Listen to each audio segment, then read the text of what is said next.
Quand un président démocratiquement élu comme John Mahama impose la transparence à ses ministres, quand un jeune président arrivé au pouvoir par un coup d'État comme Ibrahim Traoré rend régulièrement compte au peuple, on est naturellement en droit de se demander, et nous au Bénin, qu'avons-nous fait de la transparence depuis 2016? Au Ghana, le président John Mahama vient de poser un acte historique qui devrait faire école.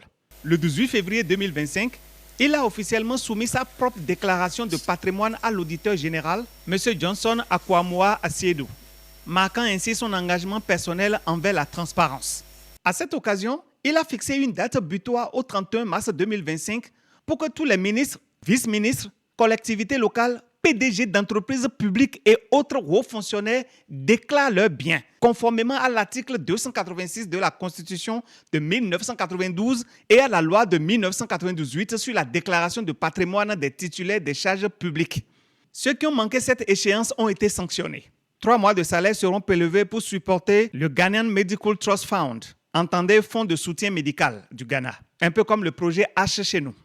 Mieux, le président a donné un deuxième délai, celui du mercredi 7 mai 2025. Et quiconque va manquer à cet exercice se verra révoqué.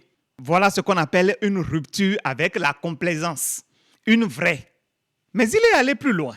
Le président John Mahama a déclaré que personne dans son gouvernement, y compris les ministres, les hauts fonctionnaires et les personnes publiques exposées, ne serait autorisé à acheter des biens de l'État tels que des véhicules, des bâtiments ou des terrains. Il a également précisé que lui-même, son épouse et ses enfants seraient interdits d'acquérir des biens publics, soulignant ainsi son engagement personnel envers la transparence et l'intégrité. Maintenant, faisons un crochet au Burkina Faso, dans le pays des hommes intègres. Au Burkina Faso, malgré le contexte difficile, malgré la transition, le jeune capitaine Ibrahim Traoré prend la parole devant son peuple pour rendre compte de la gestion des fonds publics. Il explique, il justifie, il expose, il respecte son peuple. Si quelque chose vous manque, revenez vers moi et je serai reparti vers le peuple. Donc, on attend du résultat. Faites un bon usage. Chacun à son niveau peut faire ce qu'il peut.